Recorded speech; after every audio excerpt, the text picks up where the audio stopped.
bendiga nuevamente. Vamos a abrir la Biblia, por favor, en Marcos, capítulo 4. Vamos a leer el versículo 35 hasta el 41. Marcos, capítulo 4, versículo del 35 hasta el 41.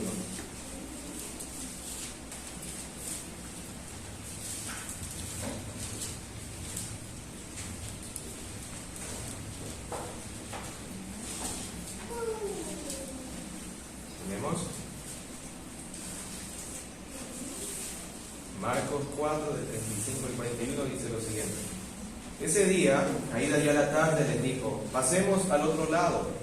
Despidiendo a la multitud, le llevaron con ellos en la barca, como estaba, y había otras barcas con él. Pero se levantó una violenta tempestad, y las olas se lanzaban sobre la barca de tal manera que ya se anegaba la barca. Él estaba en la popa, durmiendo sobre un cabezal. Entonces le despertaron y le dijeron: Maestro, ¿no te importa que perezcamos? Y levantándose reprendió al viento y dijo al mar: Cálmate y sosiégate. Y el viento cesó y sobrevino una gran calma. Entonces les dijo: ¿por qué estáis amedrentados? ¿Cómo no tenéis fe? Y se llenaron de gran temor y se decían unos a otros: ¿quién pues es este que aún el viento y el mar le obedece? Hermanos, esta es una historia muy conocida, ¿sí o no? Es muy conocida entre el mundo evangélico, y algunos en sus traducciones de la Biblia tienen un pequeño título. Puede ser: Jesús calma la tempestad, ¿sí o no? Pero debemos también entender, hermanos, que este pasaje se repite en otros evangelios. Por ejemplo, en Mateo 8, del 23 al 27, y en Lucas 8, del 22 al 25. Pero en estos evangelios cada uno presenta esta historia con un fin en particular. Marcos lo presenta en su estructura de libro específicamente para resaltar la persona de Cristo Jesús, de tal manera que deja en asombro a las personas, de tal manera que piensen esas personas en glorificar al Señor. Así que este pasaje lo voy a tratar, y le ruego, mi hermano, que mientras usted escuche la palabra pueda orarle al Señor, que pueda entender, pueda ver la grandeza de nuestro Señor, pueda buscar de Él y estar asombrado de lo que Dios ha hecho en medio de nosotros. Y quiero tratar esta historia en 3 puntos sencillos. Primero, el milagro de Cristo explicado. E iré a lo largo de cada versículo explicando detalladamente ese evento. Luego, ampliaré un poco este milagro, en el segundo punto, el milagro de Cristo ampliado. Y luego aplicaré este milagro a nuestra vida, el milagro de Cristo aplicado. Así que consideremos el primer punto, el milagro de Cristo explicado. Vamos nuevamente al versículo 35 y 36. Dice la Escritura: ese día, caída ya la tarde, les dijo: pasemos al otro lado. Despidiendo a la multitud, le llevaron con ellos en la barca, como estaba, y había otras barcas en él.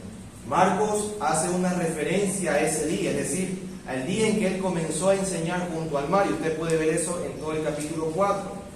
Y también da a conocer que las multitudes estaban escuchando la palabra del Señor, el reino del Señor. El Señor estaba enseñando por medio de parábolas. Aunque para nosotros leer las parábolas nos puede tomar más o menos 5 minutos, lo que se puede entender allí es que el Señor estaba enseñando una gran cantidad de tiempo estas enseñanzas. Pero ¿qué pasó? Cayó la tarde, y luego el Señor procedió a decirle a sus discípulos que puedan despedir a las otras personas. ¿Por qué? Porque quería pasar al otro lado. Así que los discípulos despidieron a la multitud, es decir, procuraron que vayan a descansar después de tener una tremenda enseñanza con Cristo. Pero ¿cómo quedó Cristo luego de la jornada de enseñanza? ¿Usted sabe cómo Cristo quedaba luego de un trabajo duro de enseñanza, de predicación? La Biblia enseña que Él quedaba exhausto, cansado, agotado. Así que, cansado en su físico de la jornada de enseñanza, tuvo que ser tomado y ser puesto en la barca para cruzar al lugar donde quería ir. Él estaba cansado en ese momento, ¿y qué pasó? Dice la Escritura que lo tomaron como estaba, lo pusieron en la barca. Y note aquí cómo nuestro Señor Jesucristo era alguien esforzado, diligente en su tarea, encomendando siempre al Padre y preocupándose por las personas. Pero mientras las barcas cruzaban el mar, la Escritura dice que se levantó una gran tempestad. Mire lo que dice el versículo 37. Pero se levantó una violenta tempestad y las olas se lanzaban sobre la barca de tal manera que ya se anegaba la barca. Marcos no nos dice que solamente se levantó una tempestad, sino que fue una violenta tempestad, hasta el punto de que la barca ya estaba en peligro ¿de qué? De hundirse. Había una violenta tempestad en ese momento. Pero aquí surgen preguntas necesarias que inquietan nuestro corazón. ¿Qué pasaba en el corazón de los discípulos mientras esta violenta tempestad estaba golpeando el barco? ¿Consideraban el fin de sus vidas al ver las tremendas olas que venían a la embarcación? ¿Veían sus vidas al borde de la muerte? ¿Qué cree que pudo haber pasado por la mente de estos discípulos? Que una violenta tormenta comenzaba a golpear su barco. Definitivamente el miedo se apoderó de sus corazones. Veían el fin de sus vidas. Veían cómo las olas acabarían con ellos. El temor se apoderó con justa razón. Sus ojos no podían ver la forma de escapar de esta tempestad y no había esperanza en ellos. Su esperanza estaba siendo oscurecida. Notemos, hermanos, que la tempestad no fue algo previsto, no fue algo que podían ellos discernir al subirse a la barca, porque si ellos hubieran observado que la tempestad iba a venir, ¿qué hubieran hecho? No hubieran cruzado. O le hubieran dicho a Cristo, no crucemos porque hay una tempestad. No pudieron ver ellos. No hubo una alerta de peligro antes de subir a la barca, sino que fue algo sorpresivo. En el momento menos indicado, la violenta tempestad se produjo y lo que era tranquilidad por un momento llegó a ser ¿qué cosa? Una tempestad enorme. Pero, hermanos, ¿acaso Cristo no podía conocer esto? ¿Acaso Cristo no sabía que esto podía pasar?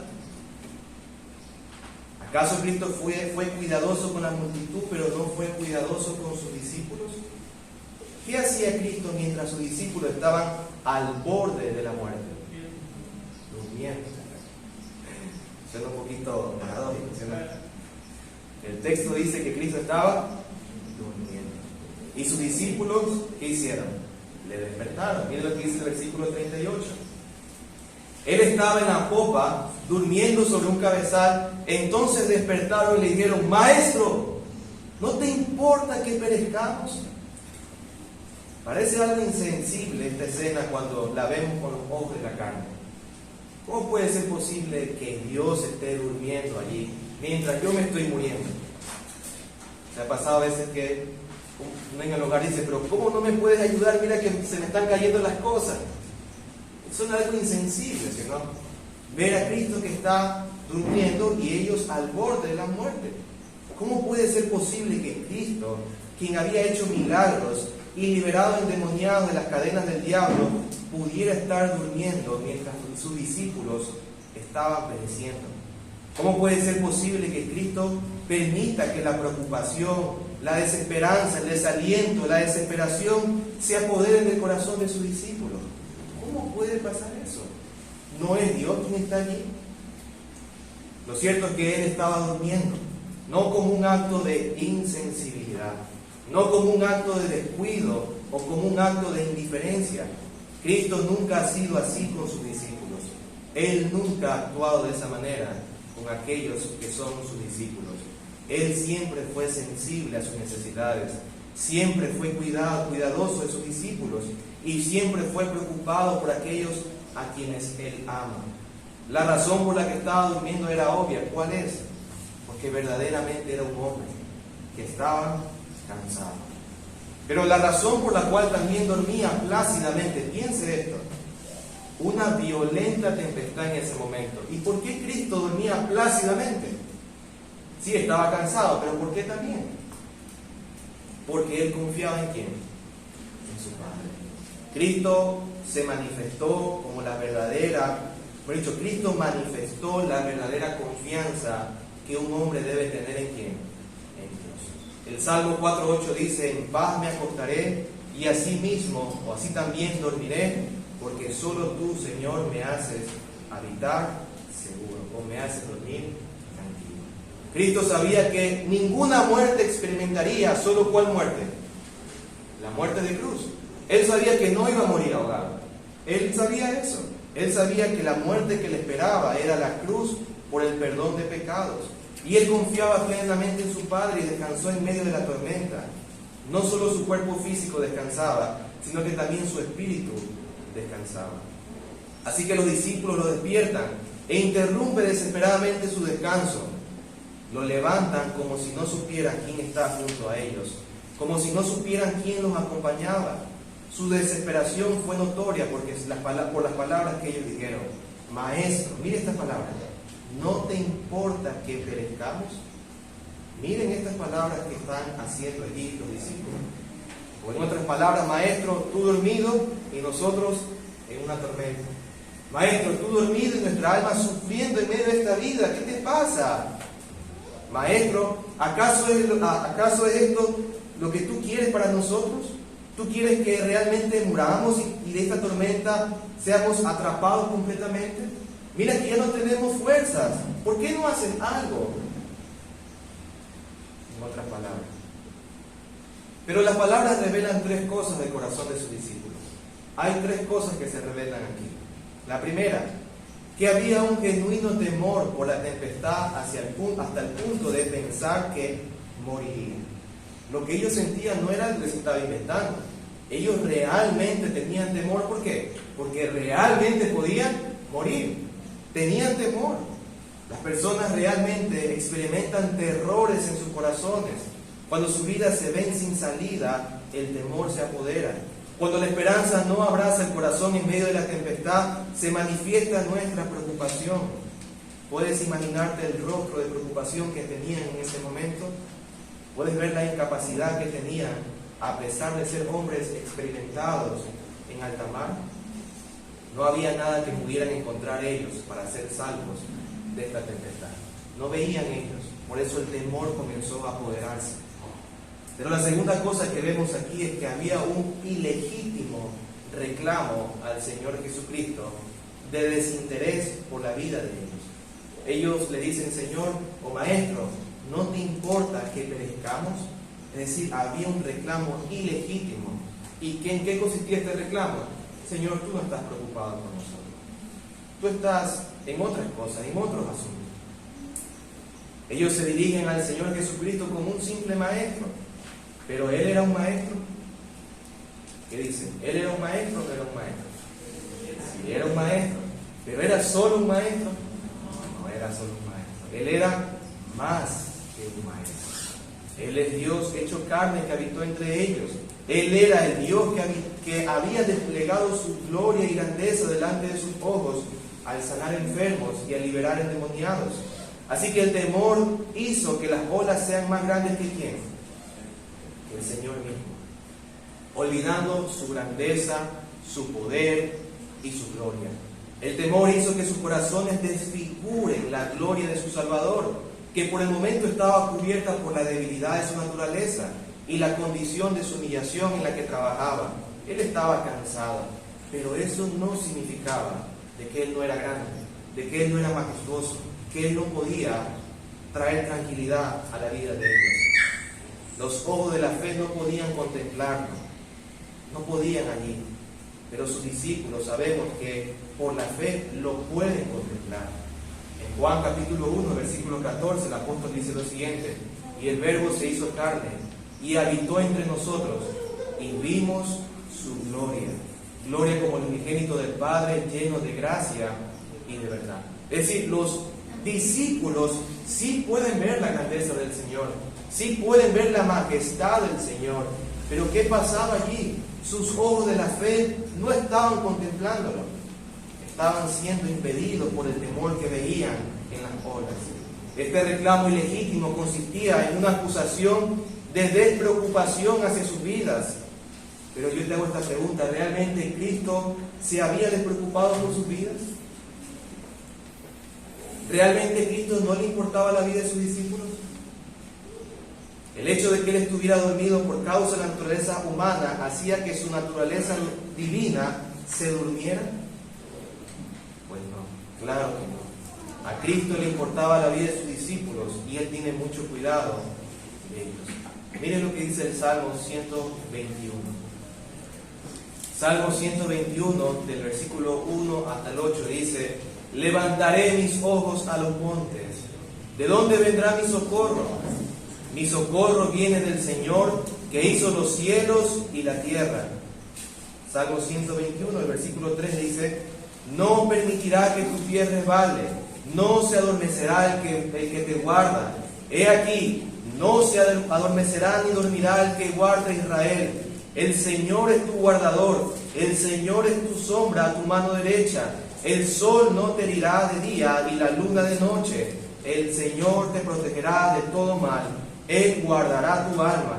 El Señor guardará tu salida y tu entrada desde ahora y para siempre. ¿Estaba dormido en Cristo? Sí. ¿Pero estaba dormido realmente Dios? No. Sus promesas afirmaban que no.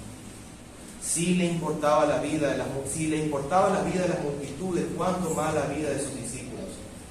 Su importancia era clara, no solo para haberlos llamado y seguirles, sino también que Él dio su vida por ellos. Él los amaba realmente. En Juan 15, versículos 13 al 14 dice: nadie tiene un amor mayor que este. ¿Cuál amor? Que uno dé su vida por sus amigos. Vosotros sois mis amigos si hacéis lo que os mando. Cristo los amaba a ellos. Cristo los amaba verdaderamente. Pero la tercera cosa que demuestra su palabra es que sí había una sincera esperanza en el Señor Jesucristo al acudir a Él. Sí había algo de fe allí al acudir a Él. Todos sabían que aquel que estaba dormido era la única esperanza en medio de la tormenta. Para sus discípulos la presencia de Cristo no pasó desapercibida. Era notorio para ellos que había alguien que podía ayudarlos, aunque sus ojos de la carne lo veían simplemente dormido. Era imposible ver a Cristo y no ver a alguien sin igual, aunque no lo contemplaron correctamente. Y así ocurrió a lo largo de toda la historia. Usted ve a Nicodemo que se le acerca al Señor y dice: Rabí, sabemos que has venido de Dios como maestro. Había algo en Cristo que ellos identificaban, pero no lo veían claramente. El joven rico se le acerca al Señor y dice: maestro bueno, ¿qué haré para heredar la vida eterna? Pero no sabían realmente quién estaba allí. Había algo que tenían los discípulos que hacía que corran a Cristo. Así que el corazón de sus discípulos, aunque oscurecido por la violenta tempestad, reconocía levemente quién está en medio de ellos. Esto fue esperanzador para ellos, a pesar de tener en gran parte nublada su mirada por causa del temor. Ellos veían levemente al Señor Jesucristo. Y tal vez hoy tú lo estás viendo levemente a Él. Pero la pregunta es: ¿cuál fue la respuesta de Cristo? Versículo 39 al 40. Y levantándose reprendió al viento y dijo al mar: cálmate y sosiégate. Y el viento cesó y sobrevino una gran calma. Entonces dijo: ¿por qué estáis amedrentados? ¿Cómo no tenéis fe? En este versículo observamos que Jesucristo se dirige primero ¿a quién? A la naturaleza. Y luego ¿a quién se dirige? A sus discípulos. Entonces, cuando se dirige a la naturaleza, Él despliega ¿qué cosa? Su omnipotencia, es decir, demuestra la naturaleza divina. Él ordena con sus palabras a que la violenta tempestad que generaba temor en sus discípulos desapareciera y termine y venga una gran calma. Esto no fue un simple milagro, hermanos, sino una demostración de que realmente el que estaba en la barca era Dios. La Escritura afirma esta realidad en algunos pasajes. Voy a citar 3 salmos que muestran esta realidad. Salmo 65, el versículo 7 dice lo siguiente. Salmo 65, 7. El que calma el rugido de los mares, el estruendo de las olas y el tumulto de los pueblos. Ese es el Señor. Salmo 89, del 8 al 9 dice lo siguiente. Oh Señor, Dios de los ejércitos, ¿quién como tú, poderoso Señor? Tu fidelidad también te rodea. Tú dominas la soberbia del mar. Cuando sus olas se levantan, tú las calmas. Literal casi, ¿sí? Las calmó el Señor. Salmo 107, versículo 29. Cambió la tempestad en calma y las olas del mar callaron. Dios se manifestó allí en medio de sus discípulos, manifestando su poder, calmando la creación. Pero ahora, una vez calmada la violenta tempestad, ¿qué hace el Señor? Se dirige a sus discípulos con dos preguntas directas a su corazón. Dos preguntas directas al corazón. Usted debe pensar que siempre el Señor nos habla de esa manera. El Señor trata con nuestro corazón y Él habla a nuestro corazón por medio de su palabra. Dice la pregunta: ¿por qué estáis amedrentados y cómo no tenéis fe? Antes de meditar, hermanos, en estas preguntas, pensemos que Cristo no se dirige a ellos enojado, no se dirige a ellos furiosos o malhumorados por haberlos despertado. No hubo un reclamo por haberlo despertado a pesar del cansancio que tenía. ¿Por qué no hace esto el Señor? ¿Cuántos de aquí se ponen un poquito mal cuando lo levantan? Amén. Ya saben qué decir. Aprende del Señor. ¿Por qué Cristo no se levanta malhumorado? ¿Por qué no pensó en su descanso, sino que pensó en el temor y la fe de sus discípulos? La realidad es que Cristo amaba que sus discípulos le buscaran a Él. Ama eso Cristo, eso ama el Señor, que nosotros le busquemos a Él. Por ese motivo no les reclama por interrumpir su descanso, sino por el temor y la poca fe que tenían. Si permitía que las multitudes le buscaran, cuánto más anhelaba que sus discípulos acudan a Él. El Señor ama que sus hijos vengan a Él. El Señor ama eso. Qué precioso es pensar en esas cosas. Pero consideremos ahora las dos preguntas. ¿Por qué estás amedrentado y cómo no tienes fe? Lo primero que debemos considerar es que estas preguntas son un reclamo al corazón de sus discípulos. Realmente Cristo le estaba reclamando a sus discípulos. La mayor preocupación de Cristo para con sus discípulos es directamente el trato de su corazón. Él reclama la presencia de temor en este evento. Pero alguien podría preguntar: ¿no era justo tener miedo ante la violenta tempestad? ¿No es razonable, si hay una tempestad tan fuerte, no es razonable tener miedo? ¿No es correcto temer cuando tu vida corre peligro? ¿No es correcto desesperarse cuando ves que en tus fuerzas no puedes hacer nada? La respuesta a esta pregunta, ¿cuál es? No es correcto, hermanos. Pero lo hacemos, pero no es correcto. No es justo temer y tener poca fe, porque aquel que ha prometido es mayor que todas las cosas. Los discípulos no debían temer por tres cosas.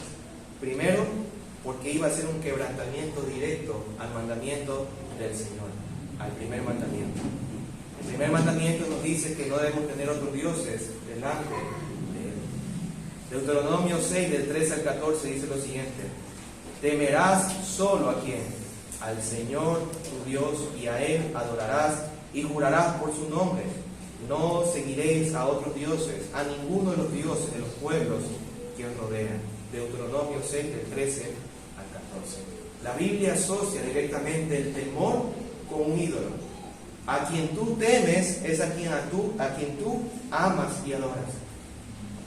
Y el Señor dice: temerás solo a quién, al Señor tu Dios. La segunda cosa es porque los discípulos tenían promesas para poder confiar en el Señor. Isaías 41:10 dice: no temas porque yo estoy contigo, no te desalientes porque yo soy tu Dios, te fortaleceré, ciertamente te ayudaré, sí, te sostendré con la diestra de mi justicia. Isaías 41:10. Y en Mateo 10:28 dice: no temáis a los que matan el cuerpo. Hoy por hoy la gente está temiendo, aún el pueblo del Señor. Eso no significa obviamente que seamos descuidados, prudentes. Pero dice, no temáis a los que matan el cuerpo, pero no pueden matar el alma. Más bien temed a aquel que puede hacer perecer tanto el alma como el cuerpo en el infierno. Mateo 10, 28. Pero también los discípulos no podían temer porque no es la naturaleza de los hijos de Dios. No es por su mano. O sea, no debe temer ¿por qué? Por el mandamiento. No debe temer por las promesas. Y no debe temer ¿por qué? Porque la naturaleza de ser hijo de Dios es confiar en ¿quién? En Dios. Apocalipsis 21 del 6 al 8 dice esto. Apocalipsis 21 del 6 al 8. También me dijo, hecho está, yo soy el alfa y el omega, el principio y el fin. Al que tiene sed, yo le daré gratuitamente la fuente de agua de la vida. El vencedor heredará estas cosas, y yo seré su Dios, y él será mi hijo. Y note esto, pero los cobardes, esa palabra es la misma palabra que el Señor está utilizando para reprender a sus discípulos. Pero los cobardes, ¿cobarde en qué sentido? Cobarde es decir que no confía en el Señor. Pero los cobardes, incrédulos, abominables, asesinos, inmorales, hechiceros, idólatras y todos los mentirosos tendrán su herencia en el lago que arde con fuego y azufre, que es la muerte segunda. Los creyentes pueden confiar en el Señor. Y esa es la naturaleza de ellos. Pueden confiar en Cristo. Lo segundo, hermanos, que debemos considerar en esta porción de la Escritura es que el temor que sus discípulos tenían era por falta de ¿qué? De fe. El temor está asociado con la falta de fe. Los discípulos debían tener fe en el Señor Jesucristo por todo lo dicho anteriormente, pero también porque Él claramente dijo antes de subirse a la barca. ¿Qué dijo el Señor? ¿Qué dijo el Señor? ¿Qué dijo? Pasemos al otro lado. Dijo el Señor. No dijo, mira si podemos pasar. ¿Qué dijo el Señor? Pasemos al otro lado. Así que la fe que podía quitar en los discípulos el temor, la cobardía, la timidez, era la confianza en el carácter del Señor, en las promesas y en su palabra. El Señor claramente dijo, pasemos al otro lado. Y ¡pum! Se durmió. ¿Qué tenía que pasar? Confiar en el Señor. Lo tercero que debemos considerar es que este reclamo no fue para condenar a sus discípulos, sino para corregir sus corazones. Cristo los amaba y por lo tanto los corregía. Estas palabras que expresó hacia sus discípulos fue cuando la violenta tempestad se había calmado, mientras todo estaba en una gran calma. Sus labios expresaron su preocupación para con sus discípulos. Su corrección fue siempre en amor para con sus discípulos, porque realmente Él los amaba. ¿Cuándo Cristo los corrigió a Él? Calmo la tempestad y ahora sí. Voy a hablar a ustedes en amor. No habló en ira, sino en amor, porque Dios nos ayuda a nosotros a poder ser corregidos con sus palabras amorosas. Pero finalmente, ¿cuál fue la reacción de sus discípulos? Versículo 41. Y se llenaron de gran temor y se decían unos a otros, ¿quién pues es este que aún el viento y el mar le obedecen? Ahora sus discípulos temieron una vez más, pero ¿a quién temieron? A Cristo. No había tempestad, no había nada, no había trueno como en el monte de Sinaí, sino que había alguien ahí que generaba temor en sus vidas. A Cristo temieron, como siempre debían de hacerlo. En lugar de la tempestad expresando en sus corazones el temor, ahora expresan el temor hacia Cristo y dicen, ¿quién pues es Él? Así vemos que sus discípulos crecieron en el conocimiento del Señor, en el temor, en el asombro, en la confianza al pasar de esta tempestad. Cada vez que ellos recordaran en su vida, la violenta tempestad que se desató en el mar, van a recordar principalmente ¿qué cosa? La grandeza de su Salvador en medio de la tempestad. Pero ahora pasemos al segundo punto, hermano. Estaba luchando con aplicar directamente en el primer punto cosas para nuestra alma, pero creí conveniente que hagamos una ampliación de este milagro. Y lo vamos a hacer con 3 preguntas sencillas. Primero, ¿dónde están sus discípulos ahora? ¿Dónde están sus discípulos ahora? Ahora sus discípulos no están en una barca, ahora están ¿dónde? Por el mundo. Ellos han sido comprados con su sangre, alcanzados por el esfuerzo de la predicación y la extensión de su reino.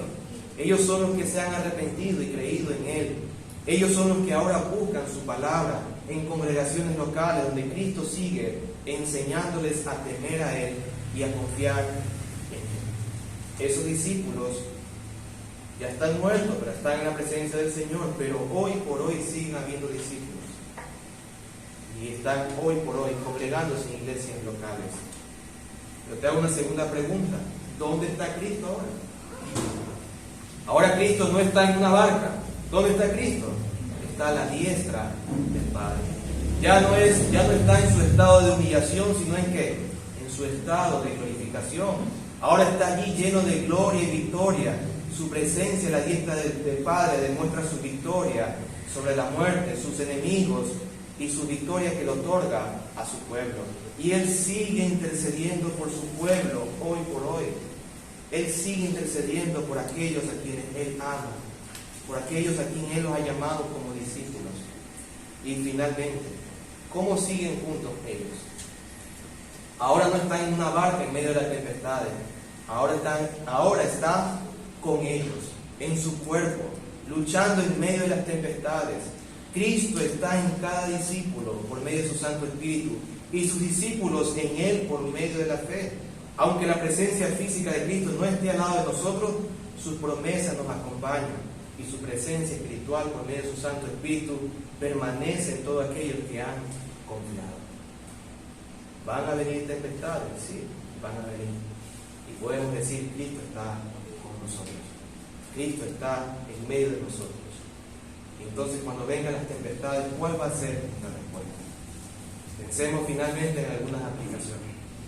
Primero, debemos entender, hermanos, que en esta vida todos los creyentes, los que han puesto su confianza en el Señor, van a pasar por tormentas, van a pasar por tempestades.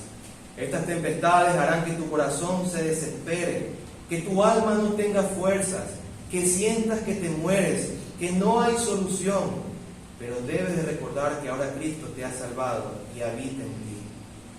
Pero ¿cómo se presentan estas tempestades? Y pueden presentarse de varias formas. La primera son directamente correspondientes a tu vida, las cuales pueden ser por tus pecados, la condición débil de tu alma, tu falta de compromiso y falta de amor por el Señor. Estas olas te pueden llevar a considerar que Dios está lejos de ti y que no hay esperanza para tu alma.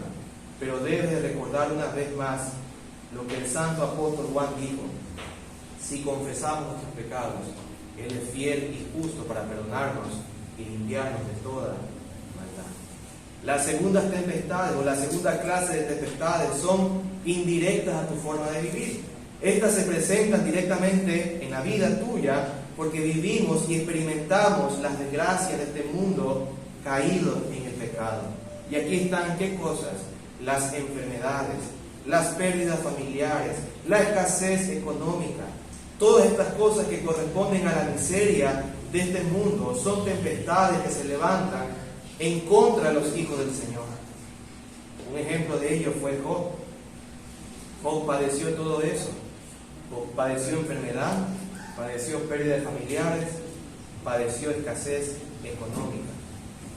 Pero ¿qué hizo Job, hermanos? Job capítulo 1, versículo 20 al 22.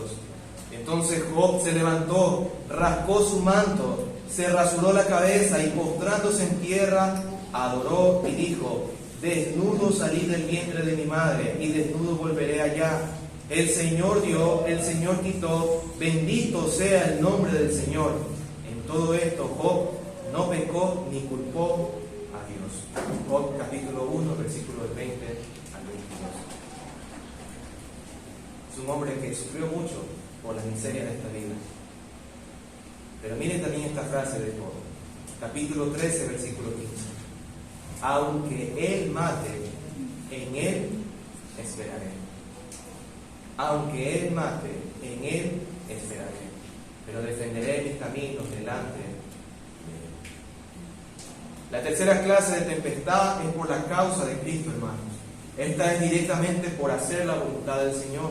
Esta se presenta cuando el mal viene al obedecer al Señor antes que ser dirigido por el pecado o por negar a Cristo. Por eso el apóstol Pedro dijo en 1 Pedro 3:17, pues es mejor padecer por hacer el bien, si así es la voluntad de Dios, que hacer el mal. Si voy a padecer, que padezca mi vida, ¿por qué? Por hacer el bien, antes de hacer el mal. La segunda aplicación, mis hermanos, es esta, que en esta vida los creyentes necesitan ser exhortados y animados constantemente por causa de su falta de confianza en las promesas y el carácter del Señor al ser golpeados por las tormentas de esta vida. Hermanos, debemos entender algo. No somos expertos para afrontar las tormentas. No somos expertos. Siempre estamos aprendiendo. No somos expertos para poder lidiar con aquellas cosas que golpean duramente nuestro corazón. No hay una escuela para aprender eso. No hay lugar para decir, me gradué, ahora cualquier cosa que venga no me va a producir nada. No hay eso. Entonces, a veces y con mucha frecuencia, lo que necesitamos, hermanos, es ser exhortados. Y a veces necesitamos ser animados. Los creyentes necesitan entender que en esta vida Dios nos llama con exhortaciones de amor a que podamos considerar seriamente sus promesas. Esto no significa la ausencia de dificultades, sino un verdadero descanso en Él. Jesucristo no exhortó a sus discípulos por no actuar en fe cuando el agua estaba calmada, sino por no actuar con fe en el momento en que estaba la violenta tormenta. ¿En qué momento el Señor quiso demandar o demandó fe en ellos? No cuando el mar estaba calmado, sino cuando la tempestad estaba allí. Los discípulos no pueden decir, Señor, pero tú sabes que el mar estaba bien fuerte. No me pidas que confíe en ti en ese momento. No me pidas que ponga toda mi confianza en ti, porque es imposible, Señor. Tú sabes que estuve casi al borde de la muerte, que casi mi vida se va. No me pidas que confíe. Pero el Señor, ¿qué pide? Allí quiero que confíes. Allí quiero que confíes. Así que hoy, posiblemente, si estás pasando por una tormenta, lo que necesitas es ver cómo el Señor te está exhortando y animando a confiar, a verlo a Él, a ver y confiar en el Señor Jesucristo, ver su grandeza en medio de la tormenta. El Señor no está dormido, sino que vive y vive para ayudarnos. Job 19:25 dijo, Job dijo acerca del Señor, yo sé que mi Redentor vive. Job 19:25. Pero hermanos, aquí también debemos en esta aplicación hacer una aclaración importante. El hecho de que sufras y veas tu debilidad en medio de la tormenta, de que tu corazón se haga pequeño, de que no tengas palabras para describir el dolor que sientes, no debes pensar que has fracasado como creyente. No debes pensar eso, hermano. Si estás sufriendo en medio de esa tormenta, no pienses que has fracasado como creyente. Más bien, debido a que eres un creyente, te animo a que puedas ver una vez más a aquel que es mucho más grande que las tormentas que pasan por nuestra vida, el Señor Jesucristo. Pensemos en una última aplicación. Y es que en esta vida muchos se confunden que pueden y que han salido de tormentas con la ayuda de Dios. Pero en realidad no fue así. En esta vida, y posiblemente algunos de ustedes se confunden que han podido salir de las tormentas y que pueden salir de las tormentas con la ayuda de Dios, pero en realidad no ha sido así. Para esto debemos entender que los que no han creído en el Señor Jesucristo sí pueden salir de las tormentas, pero por varias causas ajenas a la confianza en el Señor. Escuche esto, y esto es muy importante para que usted discierna si es creyente o no. Las personas que no aman al Señor sí pueden salir de tormentas, pero ellos salen por causas ajenas y no a la confianza en el Señor. Primero, debes de saber que los no cristianos salen de las tormentas porque en la soberanía de Dios se ha determinado el fin de esta. Es decir, Dios ha decidido en su soberanía culminar esa tormenta con aquellos que no aman al Señor. Entonces, cuando el Señor la culmina, no pienses que fue porque realmente el Señor está contigo. No pienses eso. Segundo, debes de saber que los que no son cristianos, los que no aman al Señor, salen de tormentas porque han sido ayudados por verdaderos creyentes que han intercedido por ellos. Esto es posible porque Dios escucha y responde las oraciones de sus hijos. Tal vez tú, jovencito, tal vez has pasado por dificultades, pero déjame decirte algo. Si no has confiado en el Señor, no has salido por la gracia del Señor o por tu fuerza, sino que tal vez has salido porque tus padres oraron por ti. Tal vez has salido de dificultades, de peligros en esta vida mientras vas a tu colegio, universidad, escuela. ¿Por qué? Porque tus padres han orado por ti, pero no ha sido porque tú has confiado en el Señor. Tercero, debes de saber que los no cristianos salen de las tormentas al ser abandonados por Dios en sus pecados de orgullo, para que piensen que sus fortalezas los libraron y que no necesitaron de Dios. La otra razón por la cual el Señor los saca es para dejarlos a ellos en su propio orgullo. Y usted ve a personas muy orgullosas que piensan que pueden lograr todo, y en las dificultades dicen: yo soy fuerte, yo no voy a pasar nada, y siguen en su orgullo cayendo, y Dios los deja a ellos, los abandona en sus pecados. Así que los que no son cristianos pueden pasar un momento de tristeza, pueden superar un momento de quebrantamiento de salud, pueden levantarse luego de una fuerte tormenta, pero nada de esto es provechoso si no fue acompañado de fe. Porque en aquel día, cuando el Señor llame a todos a compadecer ante el tribunal de Cristo, pidiendo cuentas por cada oportunidad de vida que tuvieron, serán condenados por no confiar en el Señor. El infierno está lleno de personas que atribuyeron la superación de sus tormentas en esta vida a su propia capacidad y no a la confianza en el Señor. Pero si esto es así, entonces, ¿cómo puedes darte cuenta que una persona realmente pasó por una tormenta confiando en el Señor? ¿Cómo puedes darte tú cuenta de que realmente pasaste la tormenta confiando en el Señor? Y la respuesta es porque hay frutos que pueden estas personas experimentar y manifestar de que realmente confiaron en el Señor en medio de la tormenta. Hay 5 frutos que quiero mostrarles. Primero, crece una confianza en el Señor. Realmente, si alguien ha confiado en el Señor en medio de la tormenta, ¿qué va a pasar en su vida? Va a crecer su confianza en el Señor. Él sabe que en su fuerza nada puede hacer, por lo tanto, reconoce que solo puede confiar en el Señor. Y yo te pregunto esto: ¿cuándo has sido librado de esos momentos difíciles en tu vida? ¿Tú confiaste en el Señor? Después de eso dijiste: Señor, yo te voy a seguir, voy a confiar en ti. Si no has hecho eso, obviamente no eres un cristiano, no estás manifestando confianza en el Señor. Segundo, crece tu conocimiento en el Señor. Quien sigue teniendo una mirada pequeña de Dios luego de pasar la tormenta, definitivamente no ha conocido al Señor. Ellos deben de experimentar el temor y asombro de la grandeza del Señor, como vimos en Marcos 4:41, y se llenaron de gran temor y se decían unos a otros: ¿quién pues es este que aún el viento y el mar le obedecen? ¿Cómo es el entendimiento de Dios en tu vida? ¿Te asombra saber que Dios puede ver todo lo que tú piensas? ¿Te asombra ver la grandeza del Señor? ¿Te asombra ver lo que el Señor ha hecho? Si no te asombras, posiblemente estás pasando las tormentas sin la confianza en el Señor. Tercero, crece su amor por el Señor. Los que han pasado por una tormenta, por muy dura que haya sido, saben que todo va a redundar en el bien de su alma, porque ellos saben que Dios los ama y que todas las cosas le ayudan para el bien de su santificación. Ellos saben que aunque el Señor golpee duro, no en el sentido de que es un maltrato del Señor, sino en el sentido de que Dios usa esas pruebas para poder ver en nosotros una purificación de nuestra vida, para poder crecer en ese amor hacia Él. Cuarto, crece su obediencia para con el Señor también.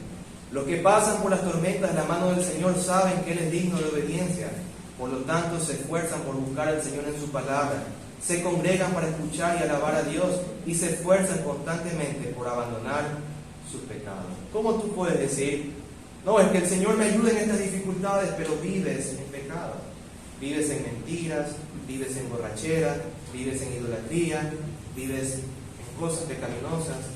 ¿Cómo puedes decir que el Señor te está ayudando a salir de las tormentas si tu vida es una vida que no obedece al Señor? Y quinto, crece su testificación del Señor. Ahora puede hablar del Señor, de cómo lo libró y lo sustentó en medio de la tormenta. Sus labios tienen alabanza que glorifica al Señor y no a los hombres.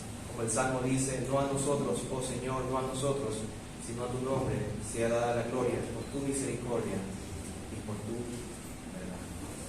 Finalmente, en esta aplicación, si has visto que no confías en el Señor, si has visto que has pasado por tormentas, por dificultades, que todo el mundo las pasa, pero si has visto que no has confiado en el Señor, hoy el Señor te llama a que confíes en Él, que te arrepientas de tus pecados, que puedas confiar verdaderamente en el Señor y que ahora Él, habitando en ti, pueda ayudarte a salir de esas tormentas. Oremos.